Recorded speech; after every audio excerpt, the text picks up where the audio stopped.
For today's vlog mga kabady ay meron naman tayong panibagong YouTube channel na review o i-feature walang iba kundi ang YouTube channel ng Amazing C.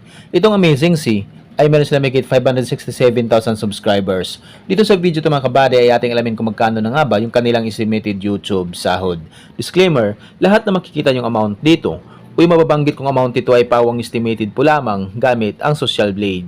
Ang Social Blade ay isang public website na kahit sino ay pwedeng tumingin dito at maaari nyo rin makita ang lahat ng mga estimated YouTube sahod ng mga vloggers or content creator. Layunin lamang ng video na ito na makapagbigay ng inspirasyon sa mga taong makapanood nito, lalong-lalo na sa mga small YouTuber. So yun mga kabady, ano pang hinintay natin, samahan nyo kung i-review natin ang status ng YouTube channel ng Amazing C.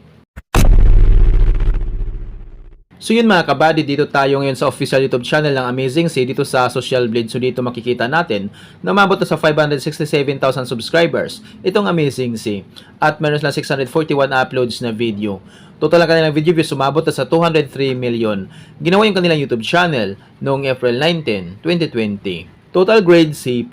Social Blade ang pang 271,347.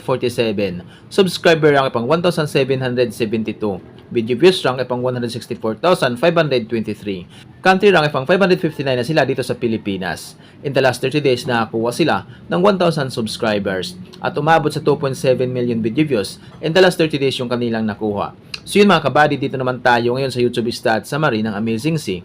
Dito natin makikita yung mga nadagdag nilang subscribers, video views, at yung kanilang estimated earnings. Pero ititingnan natin dito mga kabady ay yung kanilang daily average at weekly average. So sa kanilang daily average na kuha sila ng $23 up to $363.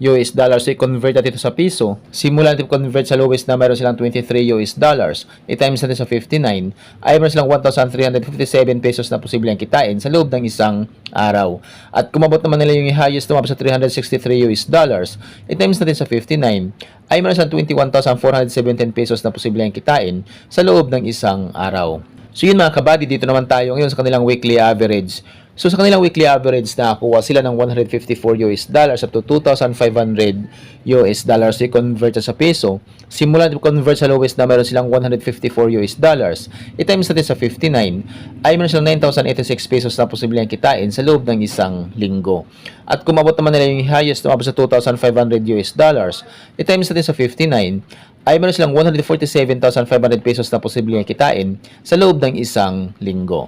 So yun mga kabady, dito naman tayo ngayon sa kanilang estimated monthly earnings. So disclaimer po lamang mga kabady, ang video na ito ay layunin lamang na makapagbigay ng inspirasyon sa mga tao makapanood nito, lalong-lalo na sa mga small YouTuber. So dito sa kanilang estimated monthly earnings ay meron sa $681 up to $11,000. So i-convert sa piso. Simula convert sa lowest na meron silang $681. I-times natin sa 59 ay meron silang 40,179 pesos na posibleng kitain sa loob ng isang buwan. At kumabot naman nila yung highest na sa $11,000.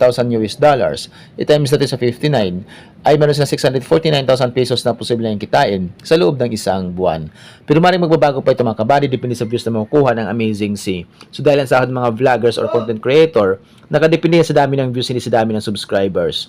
At laking tulong din yung mga viewers na hindi nag-i-skip ng ads. So kapag once na hindi po tayo nag-i-skip ng ads, medyo laki ang YouTube sahod ng Amazing C. So yung mga kabady, hanggang dito lang yung video natin. So kung mayroon kayong iniidolong vlogger na gusto nyo malaman yung kailang estimated YouTube sahod, paki-comment lamang sa comment section at gagawa natin ng ganitong klaseng uri ng video. At kung nagustuhan nyo ang video ito mga kabady, huwag nyo po sanang kalimutan mag-like, share at mag-subscribe sa munting channel na ito. Once again, this is Kabady Vlog. Peace out.